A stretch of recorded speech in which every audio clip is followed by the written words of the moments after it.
Bonjour, bon matin, 6h32 ce matin. Oui, je procède comme ça parce que j'ai le visage, je suis presque défigurée par un accident, là. Non seulement défigurée au niveau du visage, mais les vertèbres cervicales en ont pris un coup. Donc, ça se calcule en nœuds, ça, le vent qui frappe dans une fenêtre, là.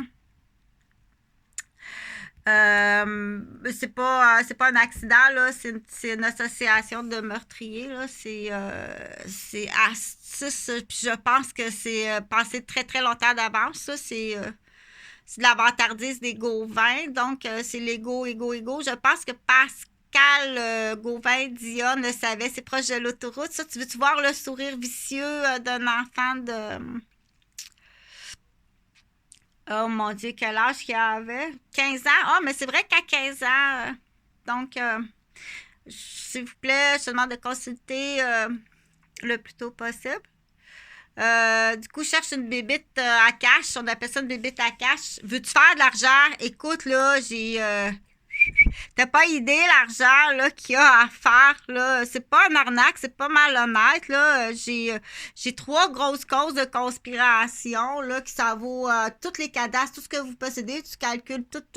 Donc il y a les Gauvin, les Roberges, puis fort possiblement Dupuis aussi.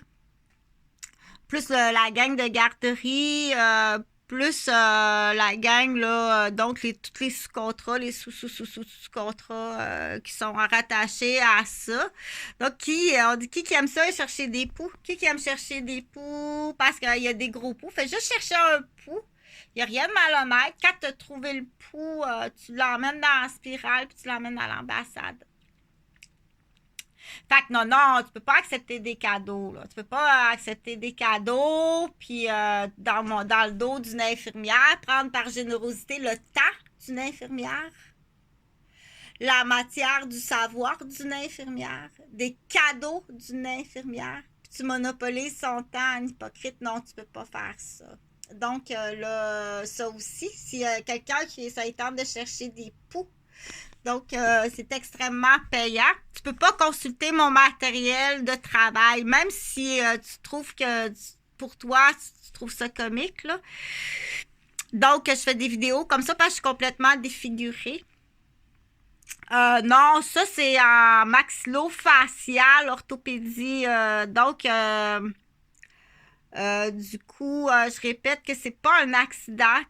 Je voudrais pas que ça arrive à quelqu'un d'autre. C'est un miracle que je sois vivante, oui.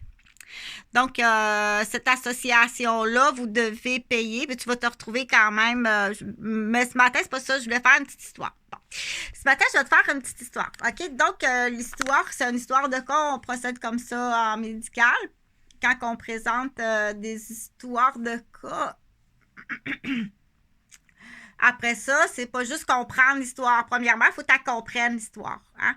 Oui, il y a une différence. C'est pour ça qu'au secondaire, il y a des prérequis. Ça prend chimie, physique, mathématiques, biologie et français renforcé pour arriver. Oui, parce que c'est là qu'il y a une différence d'intelligence. C'est pas juste savoir la réponse, c'est pas juste ça.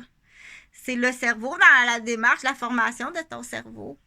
Il y a quelque chose qui est pas... OK, c'est plate. Fait que là, rapidement, là, je vais y aller fort avec... tu peux poursuivre tes parents. Ton cerveau, il est mal construit. Tu peux poursuivre tes parents. Puis pire que ça, on t'a attiré, t'es cédulé, t'es programmé pour que tu aies une déviance sexuelle. On te manipule pour que tu aies une déviance sexuelle. Est-ce que tu veux être mère de famille un jour? Donc, scraper un enfant pour en faire un espèce d'agent immobilier là, qui va aller désaxer l'endocrinologue, le sexologue. Donc, ça va être plus payant de poursuivre tes parents. Que font-ils d'autre ailleurs, ces gens-là? Là, il n'y a pas de nom rattaché à ça. C'est une histoire médicale. Là. C'est un soutien visuel, OK? Donc, c'est un soutien visuel parce que je ne vais pas mettre le visage. Pour certaines personnes, de voir le visage, ça déconcentre. Puis, il y a quand je serai capable, là, je ferai une voix qu'on appelle neutre, une voix indigo neutre. Bon, là, je vais revenir à mon petit trépied ici, là, parce qu'il y a quelque chose. Là, je vais faire l'histoire de corps médical rapidement parce que j'ai autre chose à faire. Ça, je le fais pour mes études, puis je le partage parce qu'il y a il y a un savoir à partager qui est intéressant. Donc, dans cette histoire-là, c'est deux pères de famille. Il y a un père de famille qui a deux filles, puis l'autre père de famille a un garçon. Ils ont chacun une femme. Donc, ils sont tous les deux, ils sont tous les deux homosexuels en cachette. À l'insu de leur femme, ils sont homosexuels. Donc, c'est prémédité, c'est pensé d'avance. Ils préparent leur enfant. Donc, de la façon qu'ils vont élever leur enfant, c'est un planning. C'est un planning d'homosexuels puis de fraude matrimoniale parentale. Et c'est une fraude aussi commerciale. Donc, voici l'histoire. Ces deux hommes homosexuels, ils se rencontrent, ces deux homosexuels, puis ils ont un planning ensemble, ils planifient tout ça ensemble. Ils partent chacun de leur côté, ils se marient, ils ont des enfants. Lui a un garçon, lui a deux filles. Ils font quelques années comme ça, de la façon qu'ils vont élever leur enfant. C'est un planning prémédité. Ils ont pensé à ça quand ils se sont rencontrés. Avant d'avoir une femme, avant d'avoir des enfants.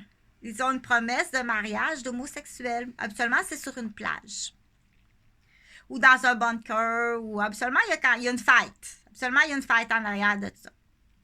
Donc, ils ont des enfants qu'ils élèvent à leur façon. Habituellement, là, c'est plus fun si tu trouves une épouse, une mère de famille qui travaille sur les chiffres, sur les rotations. C'est ça, genre, donc plus à découvert, plus dangereux. Les femmes qui sont dans les professions qui sont souvent au travail, donc policières, infirmières, ambulancières, médecins, tout le domaine chauffeur d'autobus, des femmes qui sont pas là. Sur des arcs, c'est le fun pour les deux homosexuels. Ils vont pouvoir se voir plus souvent. C'est bien le fun. Je rentrerai pas dans la section là, inceste, puis maltraitance, négligence, puis aliénation des enfants pendant que la mère travaille. Donc, les deux couples, les deux homosexuels font quelques années dans leur famille comme ça. Puis ils vont aliéner leur enfant. Lui, il va aliéner ses filles parce qu'il déteste les filles. C'est des homosexuels, non seulement homosexuels, mais c'est des homosexuels qui sont mentales. C'est des homosexuels malades mentales. Il n'y a rien contre les homosexuels honnêtes, malhonnêtes. Ils sont malhonnêtes. Donc, lui, il a deux filles, fait qu'il va les élever mentales, comme ça se peut pas. Lui, il a un garçon, il adore les garçons. Donc, c'est des hommes qui détestent les femmes. Pourquoi ces hommes-là détestent les femmes? Mais ils détestent les femmes. N'essayent pas de faire changer les idées. Je ne sais pas. Ils détestent vraiment les femmes. C'est des homosexuels extrêmement rigides. Donc, lui, dans son couple, il y a un garçon. Le garçon, c'est de la crème, de la crème. Ils adorent leur fils. Parce qu'en cachette, les deux sont homosexuels. En cachette. Quand le petit garçon sera à l'âge de compter des menteries, ils vont se voir en cachette.